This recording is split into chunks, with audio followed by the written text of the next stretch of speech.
Hello, my crafty friends. It's Sharon Luska here from My Crafty Greetings. And here we are again with that pad. And I wanted to go over some more ideas on how to use up some of those big, crazy pages, especially the ones that you really look at and you go, what are we supposed to do with that? So we already dealt with that one. That's a little difficult one too. We're not going to hit that. But today we'll hit this one. That's a beautiful page. These are all great. There's another one. And I want to show you how to take these crazy pages and turn them into something, because otherwise we'd just leave them. And I think I'm going to follow this up with, when I get home, a how to combine pattern paper video. Again, I have so many pattern paper videos that give you so many ideas, including on how to use big crazy pages and how to combine paper. But first one here, cut a square hole out of your pattern paper. And I'm also giving this a layer of foiled paper, and if you cut a wacky shape, tape it in place so that it's lined up, trace the outline, and then that way you will be able to put it back in place perfectly so that it gives you the perfect reveal. And then I'm going to take some of my homemade foam tape here, and I'm just giving this a little bit of a lift just on my card base. It's just a white card base, and I'm going to take a little bit of acetate here. I always have little strips on my desk. I'm going to line this up. I was showing you, this is Simon Says stamp, Cathy Z, love that girl. A get well soon sentiment, throw that in the window. It is nice and simple, works for guys, works for girls, works for a little icky boo and your bigger icky boos. So do have a good set of stacking square dies. So we are going to take that punched out piece here and we're going to add this to the next one. So this is the center piece that was cut out of the last card. There also is always a 2x2 square from the center of my sneaky cut 5x7, 5x7 pieces out of your paper. That was in the last video. I will link it so that you've got it. And then that is the center square that gets produced when I did that page. So I'm going to tuck that in, and the reason being is we all know that all of those pages are in the same color categories, so you can combine them. Now what I'm doing is, because I need to layer these, I'm using some of my wall safe removable tape so I can stack these by hand, and then once I add all of my popping up, I can use that tape to line things back up. I won't have any scratch marks, any pencil marks, nothing like that. We're all good. So here's a get well soon, also by Simon Says. I've been getting a lot of my sentiments from them. So if you've got 3 loose words, take your stamping block, put it over top to hold them down, and then put the wall safe tape over the top. That way then they'll be perfectly lined up, because it always seems the second you try and put the tape on top of it, don't they jump around? So here I am again, I'm lining these up. I've done my little trick of putting Tombow Mono Multi on the back, letting it dry so it's like a sticker and it won't squish out. There's that wall safe tape I'm talking about. I will link it in the drop down box. And then once we peel that off, we are good to go. I'm going to throw this on my base, but I'm going to look at it and say, okay, maybe I should put a little bit of a green. It's a weird metallic green from the craft store in Canada. Like, I mean, normally we don't get anything good in Canada. This was $2.50, this pad of metallic cardstock. Like, I mean, rewarded for being Canadians and not getting anything good forever. So here we are. I put that little strip on and I've got just a little reveal, and that pulls that shiny get well soon and that little slim margin that is surprisingly or not surprisingly the same width as the words. And then I'm just showing you here that you can add also little dots on that fall out of your paper, cut aparts, or you know, what are those? Stickles, dots, whatever you want to do. But anyways, again, very simple and straightforward, but maybe not what you would expect. So you can also take those strip cut aparts, and over just the plain fabricy looking paper here, you would look at it and say, what am I going to do with that now?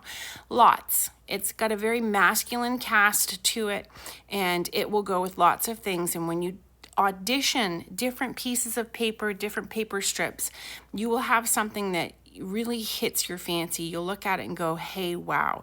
Now those flowers there that I'm showing you, if you were to put a white border on either side of it, would really tie it into the paper.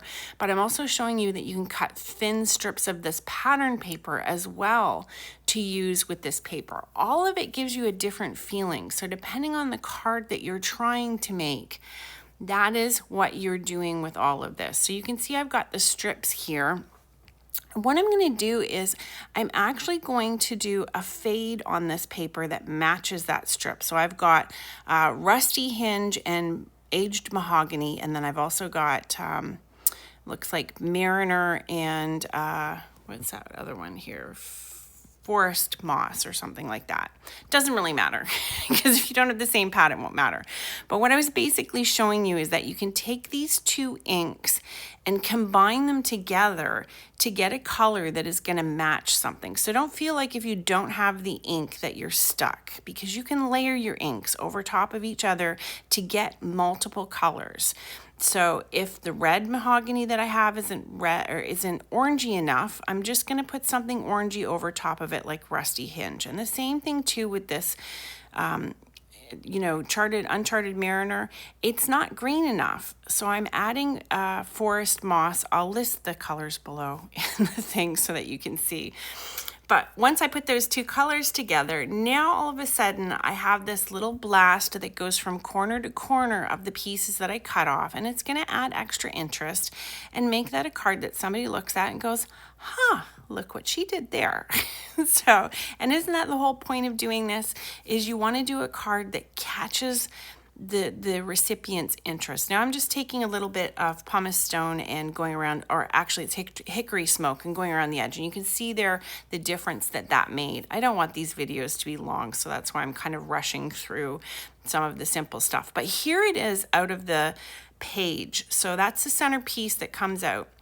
And when I did the 4 cuts, and how to do the 4 cuts is in the last video, so you might want to catch that for a little refresher. But you can see how all of these pages got used, and that's the point of this video. I know I'm rushing through a lot of the little techniques and ideas and things like that, but the main thing is, how do we turn these into something? I didn't show this, but this is Ranger embossing paste through a Tim Holtz stencil, and then I just layered up that cut apart and a beautiful sentiment there from Simon Says stamp. I've got a bunch of sentiments now from Simon Says. They've got great selection. So you can see these pieces here, and then what I did was did a little background noise with just some flourishy stamps that I had, and added some gold bling to this, and you can see how this pulled it all together. And then I also gave it some dimensions, so that just made it pop. But that's the piece of paper. So here's another one. I didn't get into how we did it, but your circles, your squares, just even a rectangular panel. This is actually a salvage piece from when I do my cardstock cuts, and I have embossed with a score pal. Anyways, I cut out some circles here. That's a Gina K Miss You stamp, and wrapped around some twine. And then this one is just multiple cuts back and forth in the image, and then I re-adhered it to some beautiful shiny silver paper. And that is a gorgeous sentiment that came from Scrappy Tails. So there's that Miss You. The Scrappy Tails sentiment comes with this amazing butterfly and a stencil, well worth the purchase. And then Today is All About You. I have no idea where I got that stamp. I'll list it if I can. Okay, these are weird. These are always tough to deal with. So what I did is cut it exactly in half. And the pieces at the edge that I can use as bands, I've cut off, but you can see the flowers. We only have flowers, 3 of them total in this image, and then a bunch of leaves. So the little strips that I cut off the side, the left one is only 1/2 inch. So this is going to leave this one a little bit bigger than 5 inches. So it's actually 5.5. So we're gonna finagle around what we want to cut. I know it's too wide, but we're gonna select so that way we get everything we want. And I'm cutting between the flower and the leaf here. So that's why I'm wiggling this around and feeling it, is because I want exactly between the flower and the leaf. And at this point, I don't really care about the size. I really care about the image. I want the image and I want it to be a certain way. So I know most of us would dig into cutting those leaves, because we'd look at this image and say, this is the image that we don't want to disturb, but I'm going to show you, you want to do exactly the opposite of that.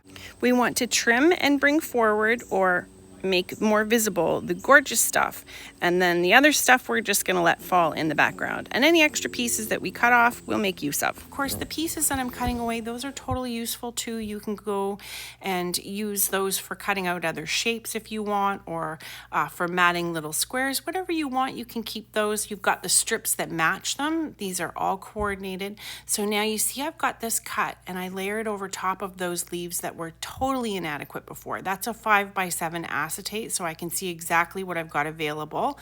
Or we can flip it around. And we can flip it around and we can move this. We can move this and see how it lines up and see what we get from it. And this is what card making is auditioning. Try, and try again. The more practice you have trying things and making cards different than what you normally make, the more versed you're going to be as a card maker. And that's how I got to where I got, is just by making a whole heck of a lot of cards. So this is a little sewing gadget. I use this to match up my edges sometimes. It's got its little point broken, so now it's just a little ruler that I like. But I can see how much edge I want to cut off of here, because I'm going to cut a panel that's smaller than my 5x7 card. That is removable tape. You should have that in your stash. That's an important thing to have, because what we can do is we can temporarily line this up and then pull it back apart. And by using my little audition sheets here, so each of those bands represent a different border around there. Thank you, Cathy Z. She actually did a video on that. I've had these in my stash for a while. They're great to have. And that is just literally magic tape around the outside edge so that I can see what's left and I can see what I'm cutting. But if I match this up, I can see, do I want a little tiny border or don't I? And I think I like a fatter border. And I'm going to pick up on the white that's in the leaves of those plants, which is going to give a really fresh, nice, clean looking card. So I think I've got it figured out where I want it. And you know, when I trim this down, if I'm slightly off here and there from what I layered my piece, my auditioning kind of acetate over with, it's not a big deal. It's not going to ruin the card. If it's a tiny bit here or there, it's not a big deal. So we're lining up the edge just to see how I did. Does it look okay? Do we like it? And I can see here where I want to line the next cut. So I'm just lining it up with the edge of that tape margin. So it doesn't really matter what size it is, because it's just going to be a layering piece, right? It's just going to be the center piece, and we'll find as close to the center as we can, and it's going to be great. So we cut that off. Now we're getting there, and I'm going to line this up one more time and say, okay, where would I like the rest of this to be trimmed off to? And I'm just using this so I can see where I need to cut it at the top. And then once I get it finished off, I think this is going to be a 6x4. So it's going to have a 1/2 inch margin all the way around it. So there you go. That's what a 1/2 inch margin is going to look like on a 5x7 card with a 6x4 layer. And then I've got that funky green metallic there. And if you don't have green, you can use gold. You can use whatever you've got, you know, just match them up and see what you like. So I'm using a piece of good firm tape here to hold this, and I'm flipping it back. What I'm going to do is I'm actually going to stagger the foam in this so that it ends up being just one layer of foam, but I have multiple layers popped up. And that way then I can mail this, and it ends up mailing really easily.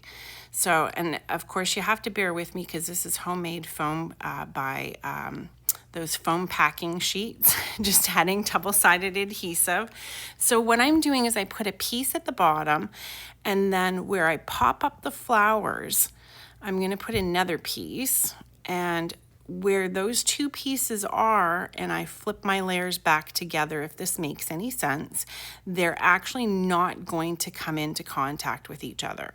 So the bottom layer is going to be popped up, the flowers are going to be popped up, and it's going to look like I've got multiple areas popped up when really it is just one layer thick of this foam packing. And the foam packing, I believe, is 1 millimeter or maybe 1.5 millimeters. That's small. It's like a 32nd of an inch, if I've got my inches right. But you can see here, so the center part is popped up for the flowers, and then the outside edges are going to give the illusion that it's also popped up off of my metallic layering sheet here. So there we go. So the next thing I'm going to do is I'm going to just add some hemp cord. I'm going to wrap this around, and then we can hide that back behind all of this shenanigans that I have going on with the foam, which is also going to stop this from being too thick to be mailed.